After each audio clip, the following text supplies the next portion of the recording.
প্রত্যেকের প্রিপারেশান ইতিমধ্যে শুরু করে দিয়েছেন, তাই তো? অর্থাৎ আপনারা পড়াশোনা চালিয়ে যাচ্ছেন তো, বা আপনাদের প্রিপারেশান কেমন চলছে আপনারা সেটা একটু যদি কমেন্ট বক্সে জানাতে পারেন তাহলে খুব ভালো হয়। আমরা আজকের এপিসোড নিয়ে এসেছি একটা মিক্সচার, অর্থাৎ আদি যুগ এবং মধ্যযুগের একটা মিক্সচার কোয়েশ্চেন নিয়ে এসেছি। প্রায় 200টার মতন কোয়েশ্চেন রয়েছে। এগুলো যদি আপনারা একটু দেখেন বা এগুলো যদি আপনারা একটু চর্চা করেন তাহলে কিন্তু আপনাদের প্রিপারেশনের ক্ষেত্রে অনেকটা হেল্পফুল হবে। আশা করছি আপনারা সকলেই প্রিপারেশন শুরু করে দিয়েছেন বা পড়াশোনা শুরু করে দিয়েছেন। আপনাদের হাতের কাছে যে সকল বই রয়েছে, যে সকল ডেটা রয়েছে, যে সকল তথ্য রয়েছে সেগুলোর ওপর নির্ভর করে বা ভিত্তি করে। বেশ ভালো কথা। অনেকে ইতিমধ্যে বিভিন্ন মাস্টারমশাইদের সঙ্গে, দিদিমণিদের সঙ্গে, অভিজ্ঞ শিক্ষক শিক্ষিকাদের সঙ্গে যোগাযোগ করছেন, তাদের কাছ থেকে কিছু টিপস নেওয়ার জন্য, তাদের সঙ্গে যোগাযোগ করছেন কিছু তথ্য সংগ্রহ করার জন্য। সেটাও খুব ভালো কথা। কিন্তু অনেক ক্যান্ডিডেটই রয়েছেন যারা এখনও পর্যন্ত সেরকম কোনো শিক্ষক মহাশয়ের সঙ্গে যোগাযোগ করে উঠতে পারেননি। অনেকের আর্থিক দুরবস্থা বা চাকরি চলে যাওয়ার কারণে, বিভিন্ন আর্থিক দুরবস্থার কারণে শিক্ষক মহাশয়দের সঙ্গে যোগাযোগ করে ওঠা, তাদের ভিস দেওয়া অনেক রকম সমস্যা আছে এবং সমস্ত দিক বিচার বিশ্লেষণ করে চিন্তাভাবনা করে সেই সকল দিকগুলো মাথায় রেখে কিন্তু আমরা আজকের আমাদের চ্যানেলের মাধ্যমে কিছু টিপস আপনাদের সামনে তুলে ধরার জন্য বিভিন্ন এপিসোড নিয়ে আসছি। একদম যে প্রিপারেশন আপনাদের দিচ্ছি সেটা বলবো না, এটা জাস্ট একটা সংক্ষিপ্ত, এটা একটা খুব ছোট্ট একটা প্রয়াস বলা চলে। এটা যদি আপনাদের অনেকটা হেল্পে আসে, সাহায্যে আসে, সেটাই আমরা অনেকটা কৃতার্থ বোধ করব। তো একটা বিষয় এটাই যে যাদের অলরেডি চাকরি চলে গিয়েছে সেই 25,752 জন ক্যান্ডিডেট, আমি আশা করব তাদের 100% সকলেই পড়াশোনা ইতিমধ্যে শুরু করে দিয়েছেন। বিশেষত যারা দুর্নীতিগ্রস্তভাবে পেয়েছেন বলে প্রমাণিত তাদের কথা বাদ দিচ্ছি, কিন্তু যারা নিজেদেরকে যোগ্য বলে মনে করতেন বা এখনও দাবি করছেন তারা কিন্তু ইতিমধ্যে আশা করি যোগ্যতা আরও একবার প্রমাণ করার জন্য বা আরও একবার যোগ্যতার পরীক্ষা দেওয়ার জন্য ইতিমধ্যে প্রিপারেশান শুরু করে দিয়েছেন। সমস্যা একটাই, ডাউট একটাই, হতাশায় ভুগছেন তারাই যারা 2016 থেকে আজ 25 পর্যন্ত বিএডের ক্যান্ডিডেট রয়েছেন, যারা এখনও পর্যন্ত একবারও এসএসসি দেওয়ার সুযোগ পাননি। প্রশ্নটা সেটাই যে ফ্রেশার ক্যান্ডিডেটদেরকে এবারে অংশগ্রহণ করতে দেওয়া হবে কিনা বা নেওয়া হবে কিনা। আমরা আশা করেছিলাম যে নেতাজি ইন্ডোর স্টেডিয়ামে মমতা বন্দ্যোপাধ্যায় এই ব্যাপারে একটা পরিষ্কার একটা কথা বলবেন, কিন্তু সেখান থেকে তো আমরা তেমন কিছু তথ্যই পেলাম না। না পেলাম যে 3 মাসের মধ্যে নিয়োগ কমপ্লিট হবে কিনা, না পেলাম নতুনরা অংশগ্রহণ করতে পারবে কিনা, নাকি পুরনোরাই কেবল তাদেরকে নিয়ে করা হবে। ইতিমধ্যে এই ব্যাপারে সে নিয়ে কোনো মুখ্যমন্ত্রীর কথা আমরা পেলামই না। তো এখন আমাদের কাছে একটাই টার্গেট, তাহলে ওই ক্লারিফিকেশন বা রিভিউ পিটিশন থেকে কি রেজাল্ট উঠে আসে, কি বার্তা দেন প্রধান বিচারপতি সঞ্জীব খান্না মহাশয় সুপ্রিম কোর্টের তার বেঞ্চ থেকে। তো এখন সেই 25,000 বাদ দিয়ে যদি আমি 16 থেকে 25 সালের এই যে ক্যান্ডিডেটের কথা বলি, তারা তো হতাশায় ভুগছেন। কেননা তারা একটাই প্রশ্ন বা একটাই তাদের চিন্তাভাবনা যে আমরা এই পরীক্ষায় অংশগ্রহণ করতে পারবো কিনা। আর সেই জন্যই তাদের মধ্যে বলা চলে 60% ক্যান্ডিডেট এখনও পর্যন্ত পড়াশোনা শুরু করতে পারেননি। কেননা এ যাবৎ তারা কিন্তু বারংবার মুখ্যমন্ত্রী কিংবা শিক্ষামন্ত্রী এই রকমই উচ্চপদস্থ নেতা নেত্রী এবং এমনকি চেয়ারম্যানের কাছ থেকেও বিভিন্ন প্রতিশ্রুতি পেয়েছিলেন, আমরা নিয়োগ করতে চলেছি, আমরা সেটা নিয়ে ভাবছি, আমরা সেরকম প্রসেস তৈরি করছি, আমরা সেরকম গেজেট আনছি, আমরা সেরকম শূন্যপদের ওপর কথা ভাবছি ইত্যাদি একাধিক আশ্বাস পেয়েছিলেন। কিন্তু তা কোনোটাই আশ্বাস তো কী হয়েছে, নিরাশায় পরিণত হয়েছে, যে কারণে 60% ক্যান্ডিডেট কিন্তু এখনও পর্যন্ত প্রিপারেশান শুরু করতে পারেননি। তাদের জন্য বলবো, বিশেষত যারা 16 থেকে 25 সালের মধ্যে নতুন ক্যান্ডিডেট রয়েছেন, যারা ফ্রেশার ক্যান্ডিডেট হওয়ার কারণে এবারে তারা অংশগ্রহণ করতে পারবেন কিনা এ নিয়ে তারা দ্বিমতের মধ্যে রয়েছেন, হতাশা এবং অনেকটা উত্তেজনা বোধ করছেন, তাদের জন্য প্রথমেই বলি যে আপনারা এখন প্রিপারেশান শুরু করে দিন। কেন? আপনার কাছে দুটো অপশান রয়েছে। এক, যদি সত্যি 3 মাসের মধ্যে সুপ্রিম কোর্টের কথা মতো নিয়োগ করতে চায় বা নিয়োগ করে ফেলে তাহলে কিন্তু আপনার হাতে সময় নেই। দ্বিতীয়ত, আপনি যেটা ভাবছেন যে আপনি এখানে অ্যাপ্লিকেবল কিনা, সেজন্য বলবো যে আপনি এখন প্রিপারেশান শুরু করে দিন। রিভিউ পিটিশন থেকে কি আপডেট আসে সেটা দেখুন এবং সরকার অর্থাৎ রাজ্য সরকার কি নোটিফিকেশান জারি করে সেই নোটিফিকেশান পর্যন্ত, শুধু রিভিউ পিটিশনই নয়, নোটিফিকেশান পর্যন্ত আপনারা আপনাদের প্রিপারেশানটা জোর কদমে শুরু করে দিন, চালিয়ে যান। যদি নোটিফিকেশানে আপনাদেরকে সুযোগ দেয় সরকার যে নতুন ক্যান্ডিডেট অর্থাৎ ফ্রেশার ক্যান্ডিডেটদেরকেও এই ফ্রেশ রিক্রুটমেন্টে অংশগ্রহণের সুযোগ দেওয়া হচ্ছে, আপনারা আবেদন করুন। তাহলে আপনার কিন্তু এই কদিনের প্রিপারেশান কিন্তু আপনার কাছে খুব মূল্যবান। কেননা যারা চাকরি চলে গিয়েছে তারা কিন্তু প্রত্যেকে প্রিপারেশান শুরু করে দিয়েছেন, তাহলে তাদের সঙ্গে আপনি প্রিপারেশান বা তাদের সঙ্গে কম্পিটিশানে আসতে পারছেন। আর যদি সেই নোটিফিকেশানে নতুনদেরকে অংশগ্রহণ করতে না দেওয়া হয় তাহলে আপনি সেই মুহূর্ত থেকে আপনার প্রিপারেশান থামিয়ে দিন। এতে করে আপনারই সুবিধা বেশি। আপনার কিন্তু এই মুহূর্তে রিস্ক নেওয়া সম্ভব নয়, উচিত নয়, কেননা মাত্র 3 মাসের সময়টা বেঁধে দেওয়া রয়েছে। সেই 3 মাসের মধ্যেই কিন্তু মমতা বন্দ্যোপাধ্যায় কমপ্লিট করবেন, সেটা নেতাজি ইন্ডোর স্টেডিয়াম থেকে কিন্তু বলেওছেন। যদিও সে কথায় কতটা রয়েছে সে বিতর্কে আমি যাব না, কিন্তু আমি এটা বলতে চাইছি যারা ফ্রেশার ক্যান্ডিডেট রয়েছেন তারা নোটিফিকেশান পর্যন্ত জোর কদমে প্রিপারেশান চালিয়ে যান। নোটিফিকেশানের পরেই আপনি আপনার সিদ্ধান্ত নেবেন। যদি আপনাদেরকে সুযোগ দেওয়া হয় তাহলে আপনি ভালো কথা, আর যদি না দেওয়া হয় তাহলে তৎক্ষণাৎ আপনার প্রিপারেশান স্টপ করে দেবেন। তবে আপাতত এই 10টা দিন বা 7টা দিনের মধ্যেই কিন্তু আশা করছি আমরা ফাইনালি জানতে পেরে যাব যে সত্যি 3 মাসের মধ্যে নিয়োগ হবে কিনা, সত্যি নতুন ক্যান্ডিডেটদেরকে অংশগ্রহণ করতে দেওয়া হবে কিনা। একাধিক প্রশ্ন রয়েছে। যদি নতুন করে পরীক্ষা হয়, ফ্রেশ রিক্রুটমেন্ট হয়, তাহলে সেই 55 নম্বরের যে পরীক্ষা হয়েছিল 2016 সালে সেই নম্বরই কি হবে, নাকি এবারে 90 নম্বরের হবে, যেহেতু এটা ফ্রেশ রিক্রুটমেন্ট। আবার অনেকে বলছেন না, সেই 55 নম্বরের পরীক্ষা হবে, সেই সিলেবাস ধরে হবে, কেননা 11-এর কিন্তু বই চেঞ্জ হয়ে গিয়েছে, অর্থাৎ কিছু টেক্সট বই চেঞ্জ হচ্ছে, তাহলে সেই সকল প্রশ্নের ব্যাপার আছে। সেই নতুন টেক্সট বই ধরে হবে নাকি পুরনো টেক্সট বই ধরে হবে, অবশ্যই পুরনো টেক্সট বই ধরে হবে ইত্যাদি। এরকম একাধিক প্রশ্ন এসে যাবে যখনই নোটিফিকেশান দেবে। অবশ্যই নোটিফিকেশানের সাথে সাথে সেই বিষয়গুলো অবশ্য ক্লিয়ার হয়ে যাবে। তো আমাদের কাছে একটাই অপশান, একটাই কাজ এই মুহূর্তে, যে সকল আপডেটগুলো আমরা যেমন নেব, সুপ্রিম কোর্ট কী বলছেন, প্রধান বিচারপতি কী বলছেন, মুখ্যমন্ত্রী কী বলছেন, সঞ্জীব খান্না মহাশয় কী বলছেন, আবার ওদিকে শিক্ষামন্ত্রী কী বলছেন, চেয়ারম্যান সিদ্ধার্থ মজুমদার কী বলছেন, সমস্ত আপডেট যেমন নেব তেমনি কিন্তু আমরা আমাদের মতো করে কিন্তু জোর কদমে প্রিপারেশান চালিয়ে যাব। আমরা সেরকমই কিছু উদ্যোগ, সেরকমই কিছু টিপস, কিছু তথ্য আপনাদের সামনে পৌঁছে দেওয়ার উদ্দেশ্য নিয়ে আমরা কিন্তু বিভিন্ন এপিসোডের মাধ্যমে বিভিন্ন আপডেট আপনাদের সামনে তুলে ধরার পাশাপাশি স্টাডি মেটেরিয়ালসও তুলে ধরার চেষ্টা করছি। কোনো রকম পয়সা কড়ির ব্যাপার নেই, সম্পূর্ণ ফ্রিতে আপনারা এখানে আলোচনায় অংশগ্রহণ করতে পারবেন এবং এখানে ভিডিওগুলো আপনারা দেখুন, এপিসোডগুলো দেখুন। আশা করছি, আমার বিশ্বাস, প্রশ্ন এলে কিন্তু এর মধ্যেই আসবে, কেননা যেগুলো নিয়ে আমরা আলোচনা করছি সেগুলো অথেন্টিক। আমরা এই প্রশ্ন টাইপ করে কিভাবে সৌন্দর্যভাবে আপনাদের সামনে প্রশ্ন তুলে ধরা যায় সেদিকে না লক্ষ্য দিয়ে আমরা কিন্তু কোন কোন প্রশ্নগুলো গুরুত্বপূর্ণ, কোন কোন বই থেকে তথ্য সংগ্রহ করে আপনাদেরকে উপস্থাপন করলে, প্রডিউস করলে আপনাদের উপকারে আসতে পারে, সেগুলোর উপরে বেশি কিন্তু আমরা গুরুত্ব দিচ্ছি, নজর দিচ্ছি। আপনারা কিন্তু এপিসোড দেখলেই পরিষ্কার বুঝতে পারবেন। আসুন আমরা আজকের যে টপিকটা নিয়ে আপনাদের সামনে উপস্থাপন করতে চলেছি সেই আলোচনায় চলে যাই। সেলফ স্টাডি ভিত্তিক, সাজেশন ভিত্তিক আমরা একটু আলোচনা করার চেষ্টা করছি। প্রশ্ন হলে আশা করছি আপনারা এর মধ্যেই পাবেন এবং এগুলো যদি আপনারা ভালোভাবে দেখে যান আপনি কিন্তু নিজের মধ্যে অনেকটা স্যাটিসফ্যাকশন বোধ করবেন। আসুন বিস্তারিত আলোচনায় চলে যাই। আজকে আমরা একটু আগেই বললাম যে আজকে প্রাগাধুনিক পর্ব নিয়ে আলোচনা করব এবং এখানে কিন্তু আদি এবং মধ্যযুগের একটা মিক্সচার রয়েছে।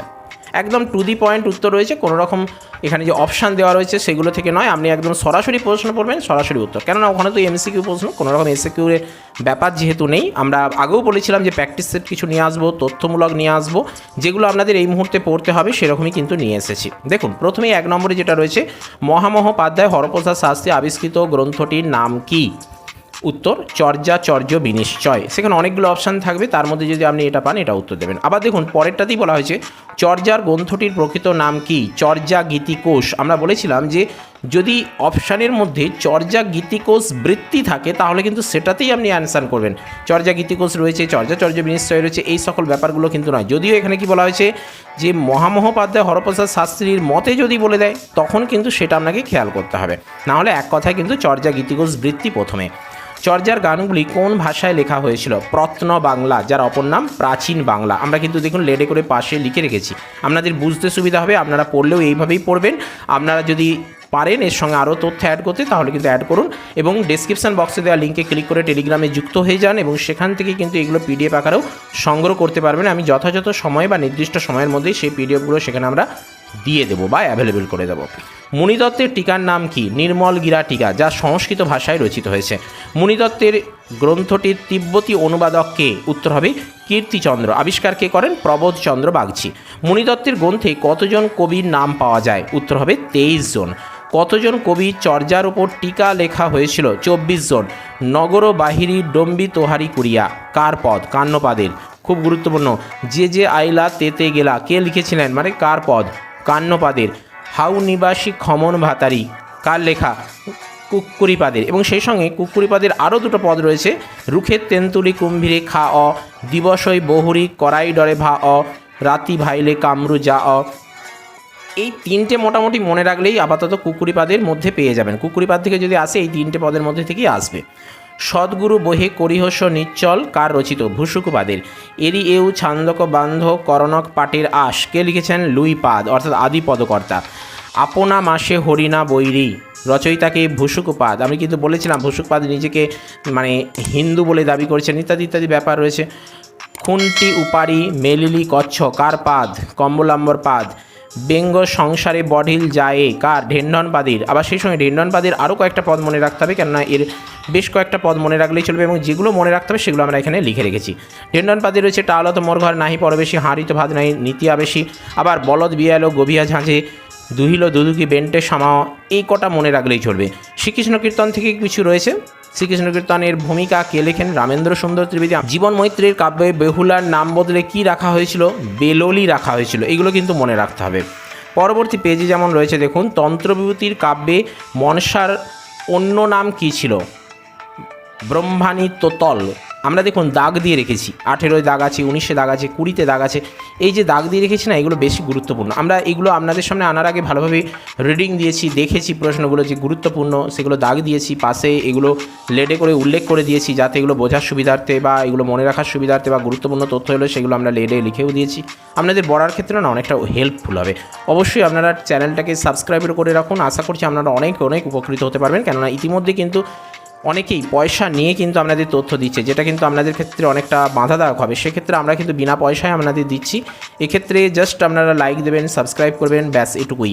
একদম সরাসরি কথা, কোনো রকম ঘুরিয়ে পেঁচিয়ে নয়, সরাসরি বলে দিলাম সাদামাটাভাবে। নায়িকা রত্নমালা কাদের লেখা? দেখুন কাদের? চন্দ্রশেখর এবং শশীশেখর। অকিঞ্চন দাসের বইটির নাম কি? বিতর্ক বিলাস। এগুলো কিন্তু ব্যতিক্রমধর্মী, খুব একটা গুরুত্বপূর্ণ নয়, কেমন?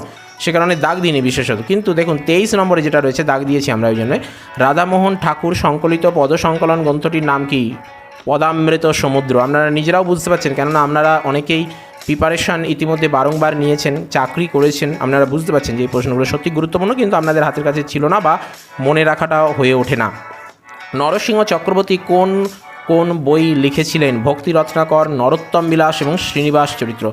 বংশী শিক্ষা কার লেখা? প্রেমদাসের। আবার এদিকে দেখুন রাধামোহন কোন ভাষায় বেশি পদ লিখেছেন? ব্রজবুলি।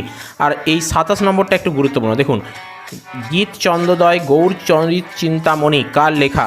উত্তর কি? নরহরি চক্রবর্তী। আবার তার লেখা রয়েছে ভক্তি রত্নাকর হবে, নরোত্তম বিলাস হবে। এইভাবে আপনারা এখানে মনে রাখতে গেলে গীত, গৌর, ভক্তি, নর, এইভাবে ছোট ছোট করে লিখে তারপরে আপনি এইভাবে মনে রাখবেন। এই যে 1 2 করে গেছি, গৌর, গীত, নরভক্তি, এইভাবে মনে রাখবেন, তাহলে কিন্তু মনে থাকবে। এবং নরহরি চক্রবর্তীর এই সকল রচনা।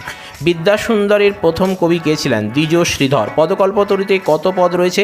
3000-এর বেশি। চৈতন্য চন্দ্রোদয়ের নাটক কাব্যানুবাদের নাম কি? চৈতন্য চন্দ্রোদয় কৌমুদী। বৈষ্ণব দাসের প্রকৃত নাম কি? গোকুলানন্দ সেন। কার লেখা 8 কাণ্ডের নাম রামায়ণ? দেখুন এখানে রামায়ণে চলে এলাম, কি বলছে? কার লেখা 8 কাণ্ডে? আমরা জানি কি 7 কাণ্ডের রামায়ণ, কিন্তু কার লেখা? এই জগৎরাম রায়ের লেখা রামায়ণটা হচ্ছে 8টি কাণ্ড। শঙ্কর কবিচন্দ্রের শিবায়ন কী নামে পরিচিত? কত সালে মহারাষ্ট্র পুরাণ লেখা হয়? 1751। গঙ্গারাম দত্ত, খুব গুরুত্বপূর্ণ। এই 34 নম্বরে মহারাষ্ট্র পুরাণের রচয়িতা কে? গঙ্গারাম দত্ত। কত সালে? বলরাম চক্রবর্তী কোন ধারার কবি ছিলেন? কালিকামঙ্গল বা যার অপর নাম বিদ্যাসুন্দর পালা। এদিকে শঙ্কর কবিচন্দ্র কোন রাজসভার কবি ছিলেন? বাঁকুড়ার বিষ্ণুপুরের মল্ল রাজসভার। মহারাষ্ট্র পুরাণ দেখুন এখানে বলা হয়েছে গঙ্গারাম দত্ত, এবং সেখানে ছিল কি কত সালে? 1751। সেজন্য আমরা এখানে ব্যাকেটে সেখানেও উল্লেখ করেছি, এখানেও উল্লেখ করে দিয়েছি। শাহ গরিবুল্লাহ। তারপর দেখুন জগজ্জীবন ঘোষাল থেকে প্রশ্ন রয়েছে, নরনারায়ণ দেব বা নারায়ণ দেব কোন অঞ্চলে খ্যাতি লাভ করেছিলেন? ময়মনসিংহ। শ্রীহট্ট। দেখুন দ্বিজ মাধবের গ্রন্থের নাম কি? কর্ণসেন কোথাকার রাজা ছিলেন? ঢেকুরগড়ের। এবং এখানে ঢেকুরগড়ের ধ্বংসাবশেষের উল্লেখ রয়েছে কোথায়? ধর্মমঙ্গল কাব্যে। এটা মনে রাখতে হবে। ধর্মমঙ্গলের খ্যাতিমান কবি কে? কাব্যের নাম কি? রূপরাম চক্রবর্তী। তার কাব্যের নাম অনাদ্যমঙ্গল। যেমন মৃগলুব্ধ, এবং এখানে যেমন দেখুন রূপরাম চক্রবর্তী অনাদ্যমঙ্গল, তেমনই ঘনরাম চক্রবর্তী রচনার নাম কি? অনাদিমঙ্গল বা মধুর ভারতী বা শ্রীধর্ম সঙ্গীত। এগুলো আনুষঙ্গিকভাবে মনে রাখতে হবে। মৃগলুব্ধ কোথা থেকে পাওয়া যায়? চট্টগ্রাম থেকে। রতিদেব রামরাজা, সেই সঙ্গে মনে রাখতে হবে। শিবায়ন ধারায় শিবমঙ্গলের রচয়িতাকে? রামকৃষ্ণ রায়, তিনি প্রথম। আর শ্রেষ্ঠ বললে শিবায়ন কাব্যধারার শ্রেষ্ঠকে? রামেশ্বর ভট্টাচার্য। জন্ম বরোদা পরগনার অন্তর্গত যদুপুর গ্রামে, যেটা বর্তমানে পশ্চিম মেদিনীপুর জেলায় অবস্থিত। পরাগলি মহাভারত অন্য কী নামে পরিচিত? পাণ্ডব বিজয় নামে পরিচিত। জৈমিনীর অশ্বমেধ পর্ব কে অনুবাদ করেন? শ্রীকর নন্দী। কাশীরাম দাসের মহাভারতের নাম কি? ভারত পাঁচালী। এটা মনে রাখবেন। যেমন কৃত্তিবাসেরটা কি? শ্রীরাম পাঁচালী। ঠিক সেই রকমই ভারত পাঁচালী কাশীরাম দাসের মহাভারতের নাম। এগুলো কিন্তু মনে রাখতে হবে। কাশীরাম দাসেরটা যেমন জানলেন, ঠিক তেমনই রামায়ণে কৃত্তিবাসেরটাও জানতে হবে। গৌরাঙ্গ বিষয়ক পদ রচনায় কার কৃতিত্ব বেশি? বলরাম দাস। কার পদে গোবিন্দ দাস দ্বিতীয় বিদ্যাপতি নামে অখ্যাত? এখানে বল্লভ দাস। গোবিন্দ দাস রচিত সংস্কৃত নাটকের নাম কি? সঙ্গীত মাদক। খুব গুরুত্বপূর্ণ, এই 51 নম্বর প্রশ্নটা খুবই গুরুত্বপূর্ণ। রামপ্রসাদকে কবিরঞ্জন উপাধি দিয়েছিলেন কে? রাজা কৃষ্ণচন্দ্র।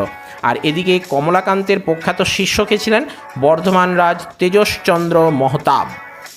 পরের পেজে আসি। পুরীতে শ্রীচৈতন্য তর্কযুদ্ধে কাকে পরাজিত করেন? খুব গুরুত্বপূর্ণ প্রশ্ন, কিন্তু এই প্রশ্ন আসার সম্ভাবনা বেশি থাকে। বাসুদেব সার্বভৌমকে। এটা কিন্তু ব্যতিক্রমধর্মী প্রশ্ন এবং সেই সঙ্গে গুরুত্বপূর্ণ প্রশ্ন। প্রেম বিনে ভাব নাই, ভাব বিনে রস, এই জীবনে যত দেখো প্রেম হতে বস। সৈয়দ আলাওলের। কোথায় গোময় কীট, কোথায় মধুপ? দৌলত কাজীর। চূড়ামণি দাসের কাব্যের নাম কি? ভক্তিরসামৃত সিন্ধু। তারপর দেখুন টিকা সর্বস্ব বন্দ ঘটিও সর্বানন্দের লেখা। ধুমসী কোন কাব্যের চরিত্র? ধর্মমঙ্গলের। এবার দেখুন মুকুন্দরাম চক্রবর্তী থেকে এসেছে। করুণানিধান বিলাস জয়নারায়ণ ঘোষালের লেখা। তারপরে এখানে দেখুন শ্রীকৃষ্ণ কীর্তন কতগুলি পদের সমষ্টি? আমরা আগেই জেনে এসেছি 418টি। আর্য সপ্তশতী রচয়িতাকে? গোবর্ধন আচার্য। কথা সরিত সাগর সোমদেব ভট্ট। এদিকে দেখুন একদম এখানে 68 নম্বরে দোহাকোষগুলি কোন ভাষায় লেখা হয়েছিল? অপভ্রংশ। চৌর পঞ্চাশিকা বিলহন। সুভাষিত রত্নকোষের লেখককে? FW Thomas. পুরুষ পরীক্ষার রচয়িতাকে? বিদ্যাপতি। 1410, এটা মনে রাখবেন, বিদ্যাপতির পুরুষ পরীক্ষা 1410-এ রচনা হয়। আর হরপ্রসাদ রায়েরটা কত? 1915। অর্থাৎ ইনি ছিলেন কি? ফোর্ট উইলিয়াম কলেজের লেখক গোষ্ঠীর মধ্যে পড়ছেন। খেয়াল করতে পারছেন ফোর্ট উইলিয়াম কলেজের প্রতিষ্ঠা কত? 1901। আর কলেজ বন্ধ হয়ে গিয়েছিল 1954, তাই তো? বেশ, পরবর্তী পেজে আসি। জ্ঞানদাস কার কাছে দীক্ষা নেন? জাহ্নবী দেবীর কাছে। এই জাহ্নবী দেবী কে ছিলেন বলুন তো? নিত্যানন্দের পত্নী। গোবিন্দ দাস কার কাছে দীক্ষা নেন? সেটাও মনে রাখতে হবে, শ্রীনিবাস আচার্যের কাছে। গোবিন্দ দাস কবিরাজ উপাধি কার দ্বারা প্রাপ্ত হন? শ্রীজীব গোস্বামীর দ্বারা। বিদ্যাপতি বিচার গ্রন্থের লেখককে? সতীশচন্দ্র রায়। যত নিবারিয়ে চাই নিবার না যায় রে, আনপথে যাই সে কানুপথে ধায় রে, চণ্ডীদাসের। বলরাম দাসের গুরুকে? নিত্যানন্দ মহাপ্রভু। এইভাবে দেখুন পরপর এগুলো রয়েছে, দেখে নেবেন, একটু ভালোভাবে পড়ে নেবেন।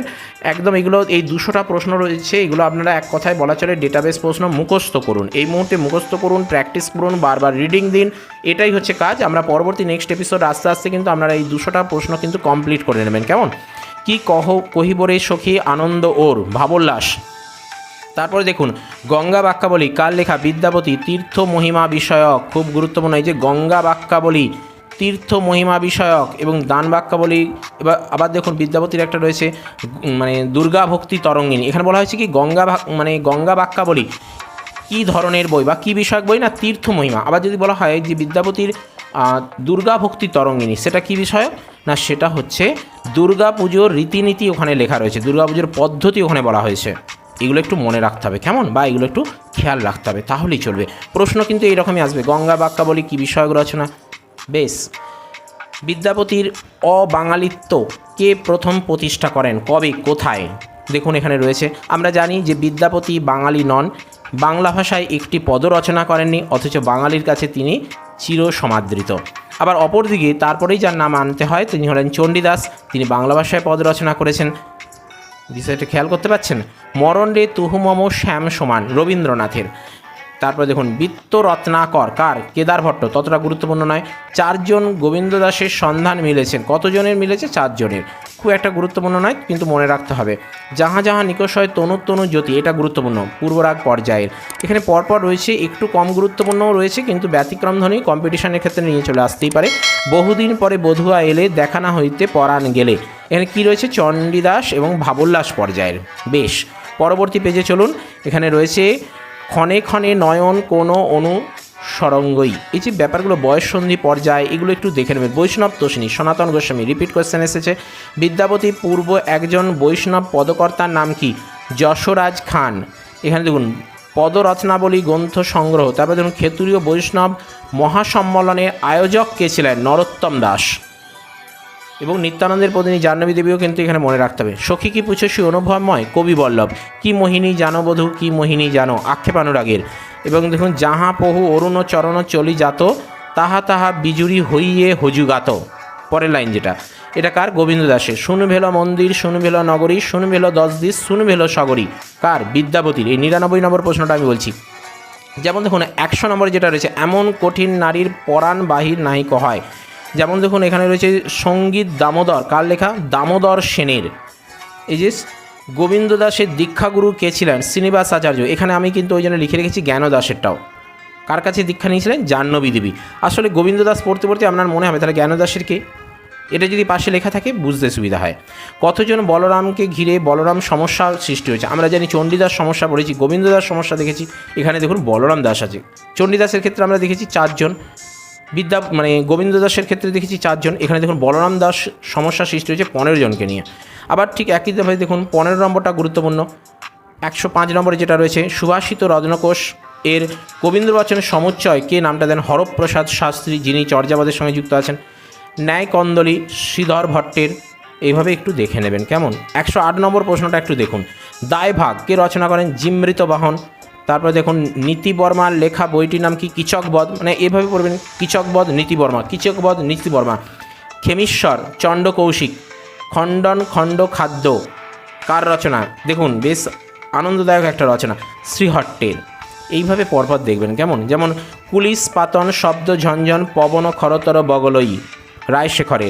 রসমঞ্জরি পীতাম্বর দাস। এইভাবে পরপর দেখে নেবেন, আমি একদম দাব দিয়ে রেখেছি। যেমন চিনিবাস চরিতামৃত এবং সেই সঙ্গে মডেল ভগিনী, এই দুটি কার রচনা? যোগেশচন্দ্র বসুর।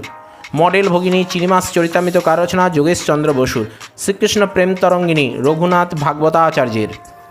তারপরে দেখুন 125 নম্বরে যেটা রয়েছে, ভাগবত অনুপস্থিত, ভাগবতে অনুপস্থিত অথচ পরবর্তীকালে বিশেষ প্রাধান্য পেয়েছে এমন একটি চরিত্র কোনটি? রাধা।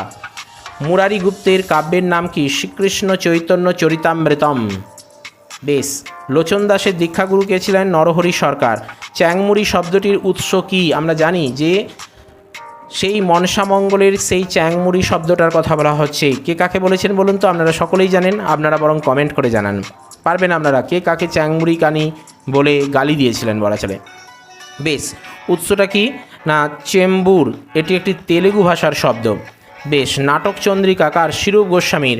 এবার এখানে দেখুন দানকেলি চিন্তামণি, অর্থাৎ 135 নম্বর কোশ্চেনের কথা আমি বলছি, রঘুনাথ দাস গোস্বামী। যেমন ক্ষণদাগিত চিন্তামণি একই রকমভাবে দেখুন রয়েছে এখানে, যেমন দানকেলি চিন্তামণিটা কার আর ক্ষণদাগিত চিন্তামণি কার, এগুলো একটু জেনে রাখতে হবে। একই রকমভাবে থাকে, অথচ এখানে প্রশ্নগুলো বা অ্যান্সার করতে গিয়ে ভুলভাল হয়ে যায়।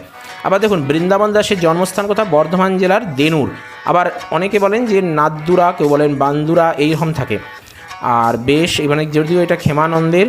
এবারে নরহরি সরকার কোন মতের প্রবক্তা? গৌর নাগরবাদের। এইভাবে একটু দেখে নেবেন কেমন। গোবিন্দ দাসের কর্চা আবিষ্কার কে করেন? শান্তিপুরের ভক্ত বৈষ্ণব জয়গোপাল গোস্বামী। আর 145 নম্বরে যেটা রয়েছে দেখুন, ভুবন মঙ্গল চূড়ামণি দাসের। আবার এখানে আমরা উল্লেখ করেছি 159, অর্থাৎ 159 নম্বর প্রশ্নটাই কিন্তু যে আরেকবার দেখতে হবে। ঈশান নাগর রচিত অদ্বৈত জীবন গ্রন্থটি রচিত থেকে অদ্বৈত প্রকাশ, অদ্বৈত বিলাস নরহরি দাসের। আর সেই সঙ্গে শ্রীকৃষ্ণ বিলাস শ্রীকৃষ্ণ দাসের। শ্রীকৃষ্ণ মঙ্গল গ্রন্থের রচয়িতার নাম কি? মাধবাচার্য। এই দেখুন আমরা এখানে ওই জন্য তৃতীয় বন্ধনীর মতো করে একটু ঘুরিয়ে দিয়েছি, একই রকমভাবে রয়েছে, এগুলো একটু ভালোভাবে দেখতে হবে। 159 নম্বর প্রশ্নটা একটু লক্ষ্য করুন, যেটা 145 নম্বরে আমরা বলেছিলাম, আমরা ওই জন্য এখানে উল্লেখ করে রেখেছি। ব্রজমঙ্গল এর লেখককে? উদ্ভব দাস। আবার এদিকে 161তে দেখুন নরহরি চক্রবর্তী কি রয়েছে এখানে? ভক্তি রত্নাকর। এখানে দেখুন পরপর উল্লেখ করেছি আমরা। একদম পরবর্তী পেজে আসুন, এখানে 164তে শ্রীকৃষ্ণ মঙ্গল শঙ্কর কবিচন্দ্রের সীতার বনবাস কাব্যটি কার লেখা? ঘনশ্যাম দাসের। পুষ্কর নামে নতুন কাণ্ডের অবতারণা আছে কোন রামায়ণে? জগদ্রামী রামায়ণ। অর্থাৎ নতুন একটা কাণ্ড, আমরা জানি বালকাণ্ড বা আদিকাণ্ড, অরণ্যকাণ্ড, কিষ্কিন্ধাকাণ্ড এইভাবে থাকে, সেখানে একটা পুষ্কর কাণ্ড বলে অ্যাড করে দিয়েছেন, নতুন একটা কাণ্ডের অবতারণা করেছেন জগদ্রামী রামায়ণ। অর্থাৎ আমরা যেখানে বলছিলাম যে 7 কাণ্ড রামায়ণ, সেখানে 8টি কাণ্ডের রামায়ণের যে কথা বলা আছে সেটাই কিন্তু এখানে রয়েছে। বেশ। বৃহৎ ধর্ম এখানে পুরাণ কে অনুবাদ করেছেন? কুচবিহারের রাজা হরেন্দ্র নারায়ণ। একটু ব্যতিক্রমধর্মী, একটু জেনে রাখতেও পারেন, না হলেও চলবে, কোনো অসুবিধে নেই। আবার দেখুন 182তে যেটা রয়েছে গোবিন্দ বিলাপ। আবার এখানে দেখুন সারঙ্গ রঙ্গদা 184 নম্বরের কথা বলছি কৃষ্ণদাস কবিরাজের। আবার 186তে যেটা রয়েছে গোপাল বিজয় কবিশেখর। আবার এই 189টা দেখুন মনসা বিজয় বিপ্রদাস পিপলাই। তারপরে বিজয়গুপ্তের পদ্মাপুরাণ কবে লিখিত হয়? 1484-তে। কানাড়া কোন রাজ্যের রাজকন্যা ছিলেন? শিমুল রাজ হরিপালের। খুব গুরুত্বপূর্ণ। সুন্দরের পিতার নাম কি? বীর সিংহ। সহদেব চক্রবর্তী ধর্মমঙ্গলের কাব্যের নাম কি? সহদেব চক্রবর্তী ধর্মমঙ্গল কাব্যের নাম কি একটু জেনে রাখতে হবে। বেশ, এখানে নিরঞ্জন মঙ্গলটা একটু জানবেন। এবং এখানে 200 নম্বরে যেটা রয়েছে যে দ্বিজ শ্রীনাথ কোন ধারার কবি? মহাভারতের অনুবাদক। 200টা কোশ্চেন নিয়ে আমরা আলোচনা করলাম। দেখুন এবারে এর মধ্যে কীরকম কি আপনি প্রিপারেশন তৈরি করতে পারছেন। প্রত্যেকটা যে খুব গুরুত্বপূর্ণ, প্রত্যেকটাই যে অবশ্যই মনে রাখতে হবে তেমনটা নয়। আপনারা নিজেরা অভিজ্ঞ, আপনারা নিজেদের মতো করে আমরা অনেকটা চেষ্টা করেছি এখানে দাগ দিয়ে দেওয়ার, যেগুলো খুব গুরুত্বপূর্ণ। আর এর দাগ দেওয়ার বাইরেও যদি কিছু মনে হয় যে না গুরুত্বপূর্ণ, তাহলে আপনারা নিজেরাও অবশ্যই দাগ দিয়ে দিতে পারেন। বা আপনারা যদি কম্পিউটারে পড়েন বা ল্যাপটপে পড়েন বা মোবাইলে পড়েন কিংবা প্রিন্ট আউট করে পড়তে পারলে খুব ভালো হয়। সেভাবে আপনারা যে যেমনভাবে পারেন পড়ুন, ভালোভাবে প্রিপারেশান নিন, যথাসাধ্য চেষ্টা করুন আপনার নিজের মতো করে, আপনার নিজের যতটা পরিশ্রম আছে সেই রকম করে। আমাদেরকেও কিছু যদি বলার থাকে, পরামর্শ দেওয়ার থাকে, উৎসাহিত করার থাকে, নির্দ্বিধায় কমেন্ট বক্স, তার জন্য আপনাদের জন্য কমেন্ট বক্স রয়েছে।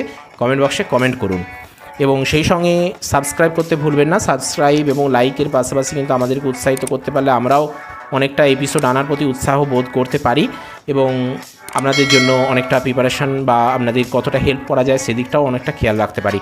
তো চলুন আজকে এপিসোড আপাতত এখানেই শেষ করছি। Stay tune, stay connected with Sahitya Abhijan. Thank you.